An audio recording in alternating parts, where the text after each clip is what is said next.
Hello everyone, welcome to DJK Pathshala Learning Made Easy, Fundamentals of Instrumentation and Control Engineering, Unit 5, Safety and Sustainability in Industrial Instrumentation.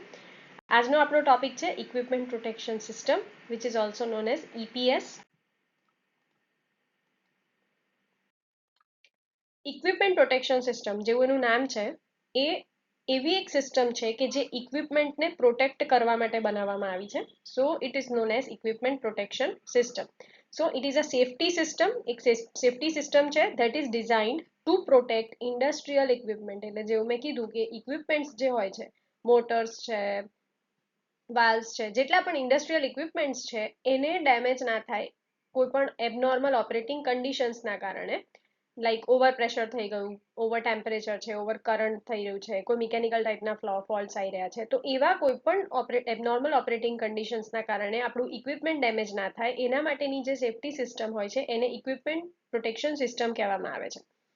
Unlike emergency shutdown system, જે emergency shutdown system છે જે આપણે આગળની સિરીઝમાં જોઈશું, એ focus કરે છે personal ઓર environmental safety પર, કે કોઈ પર્સનને કોઈ ડેમેજ નથી થતું કે એન્વાયરમેન્ટને ડેમેજ નથી થતું, એના પર ફોકસ કરે છે. જ્યારે EPS જે છે, ઇક્વિપમેન્ટ પ્રોટેક્શન સિસ્ટમ છે, એ ફોકસ કરે છે મશીનરીઝ અને પ્રોસેસ ઇક્વિપમેન્ટ પર, કે જેને એ સેફ્ટી પ્રોવાઈડ કરી શકે. આના કી પોઈન્ટ્સની વાત કરીએ તો એનું મેઇન પર્પસ છે it prevent the equipment failure, એટલે ઇક્વિપમેન્ટનું ફેલિયર પ્રિવેન્ટ કરે છે, મેન્ટેનન્સ કોસ્ટને રેડ્યુસ કરી દે છે અને એના કારણે પ્રોડક્શનમાં ઓછો લોસ થાય છે.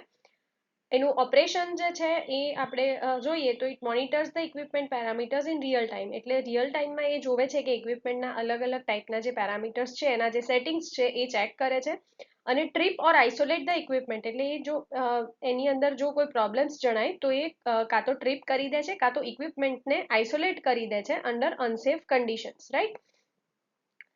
કમ્પોનન્ટ્સ કયા કયા હોઈ શકે? તો sensors, actuators, relays, PLCs, DCS logics, alarms, આ બધા એના મેઇન કમ્પોનન્ટ્સ છે. અને એક્ઝામ્પલ્સ આપણે જોઈએ તો શટિંગ ડાઉન અ મોટર, રાઈટ. આપણે એક મોટરને શટડાઉન કરી દઈએ છીએ if it is drawing excessive current, જો એમાંથી એક્સેસિવ કરંટ ડ્રો થઈ રહ્યો છે, એક્સેસિવ કરંટ ફ્લો થઈ રહ્યો છે, તો મોટરને શટડાઉન કરી દે છે. જો સક્શન પ્રેશર બહુ જ લો થઈ જાય તો એ પંપને પણ સ્ટોપ કરી દે છે, સો દેટ પંપ જે છે એ જે લો પ્રેશર છે એના કારણે બગડે નહીં. દેન ટ્રિપિંગ અ ટર્બાઇન, રાઈટ. સપોઝ ટર્બાઇનની અંદર વધારે પડતું રોટેટિંગ ઇક્વિપમેન્ટ્સ છે, કોઈ પણ ટાઈપના કમ્પ્રેસર્સ છે, ટર્બાઇન છે, જો એની અંદર વધારે પડતા વાઇબ્રેશન્સ ક્રિએટ થઈ રહ્યા છે, કોઈ સેફ લિમિટને એક્સીડ કરી રહ્યા છે, તો એને પણ એ ટ્રીપ કરી નાખે છે, so that the equipment can be protected. So these are the basic examples and basic idea about the equipment protection system. Learn today, lead tomorrow. See you in the next video.